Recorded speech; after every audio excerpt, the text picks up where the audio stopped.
Good day and welcome back to another DBZ Dokkan video. In this video we're going to be taking a look at the Peerless Gleam Super Saiyan 4 Gogeta and just how good he is at level 10 links, 100% in the hidden potential system, and Extreme Z Awakened. So we have a Gogeta fully maxed out, which is pretty cool.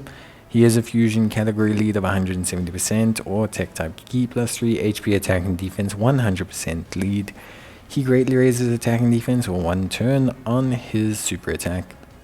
He debuffs extreme class enemies by 20% attack and defense, has 150% attack and defense, a high chance of attacks being effective against all types, and additional attack and defense at 25% up to 50% for 5 turns with each super attack performed, and a great chance of nullifying the enemy's super attack and countering with tremendous power.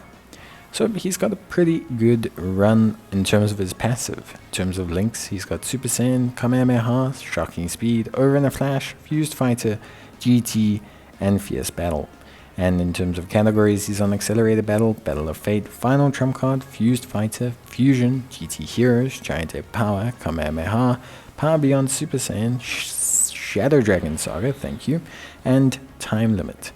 Now, Gogeta is pretty good, but even at the time of his release, in terms of his EZA, there was a consensus that he was being held back slightly. There was a bit of a kind of this idea that he had been almost pre-nerfed, if you will, just due to how his kit worked and how everything came together. Now, I don't necessarily think that is the case. I just think basically they didn't constitute a high enough increase to his kit, but overall, he's still a really solid unit, especially at 100% with all of his links active, or at a higher ranking level. He's a very good, kind of just generic, good second slot unit. Defensively, he takes a little bit of time to get up to speed, but we can be looking at anywhere with the start of turn defense being around 200%. Well, 200 to 230k, which is a really good kind of passive to have. Then, of course, you have to remember that he will raise that defense once more. So basically, he will be able to raise that defense with his super attack. So he should be close to 300k in terms of his overall, basically his overall defense. On top of that as well, he also has a great chance of nullifying the enemy's super attack and countering with tremendous power. This applies to any super attack, and because it's a great chance of nullifying and countering, with the change of the code, it works in evasion lock stages as well.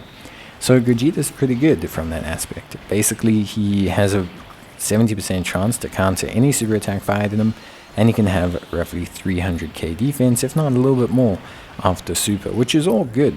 I don't think there's any issue. It doesn't take him very long to get built up, and his attack stats can range from anywhere from 5 million to around 7 million, depending on support, active skills, etc. Overall, it's a pretty good performance. In terms of build, you probably want to put him at full additional. That tends to get the best out of him defensively, as it allows him to have double greatly raising stacks. This can push his defense well above the 350 mark, which is a very good level of defense to have, essentially. So yeah, pretty much additionals feels like the best method. Remember, he has a high chance of attacks being effective against all types.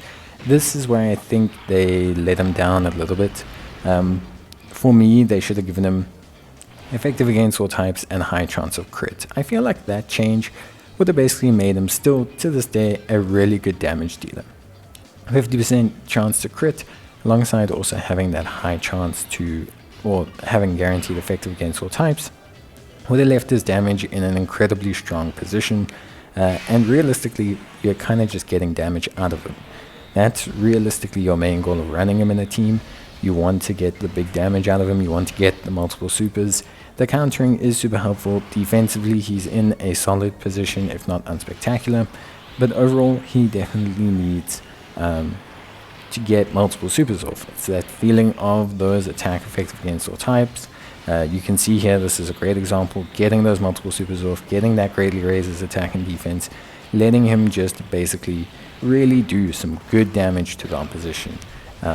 I think for me, in terms of his overall kit design, the way he was built, I think it's it's definitely would have been better for him to have baseline attacks effective against all types, and then of course a 50% crit chance, which I think would have been really, really good. Of course, besides from that, essentially, for me, he's really solid. There's not too much that is like necessary. I think for the most part everything runs pretty smoothly, and yeah, there's really honestly not that much that needed to be done. I think he's still a pretty solid unit. He's still really good.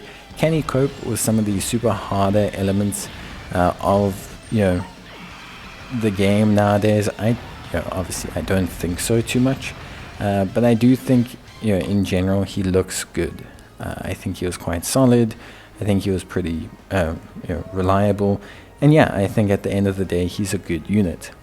If they'd given him Saiyan Raw, I think it also would have helped him, but that's from way back when he was first made, so you can't really change that too much. Super Saiyan Kamehameha though, shocking speed, over in a flash, fuse fighter, plenty of key coverage with his links, shocking speed, over in a flash, fuse fighter, all being really good. Getting all three of them at one time is pretty hard, but they are all pretty good.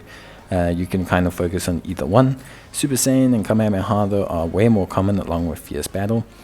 GT is the strongest link and the one you should probably focus on, with the defensive gain that you get from GT and just the general strength of the link overall. So it's definitely something I would advise. Beyond that, that is basically it. And yeah, pretty straightforward. I think for me, for the most part, he's a good unit. Still really solid. I don't think he's like a meta-defining character.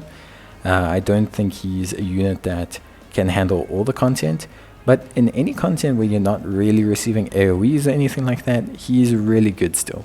Super solid, a really great unit, really good baseline foundations in terms of links and just overall performance, and his start of turn is not terrible. It's really not terrible at all. So for me, very good. I really enjoyed using him in this video. I think he's still a ton of fun to use, and those counters are really cool.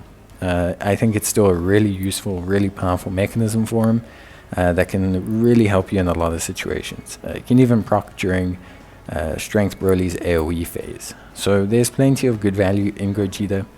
So yeah, I think for me overall, he's pretty good still, and definitely give him a try. If you do have him, don't write off him, and he's still great and a ton of content. Plus, he's one of the OG units, and he still has a great leader skill. So overall, I really kind of feel Gogeta, still really like him, and I think, yeah, for me, a great unit. But that's pretty much going to be it for me. I hope you guys enjoyed the video. If you did, please leave a like, and as always, I will see you guys in the next one. Until then, take care, and bye.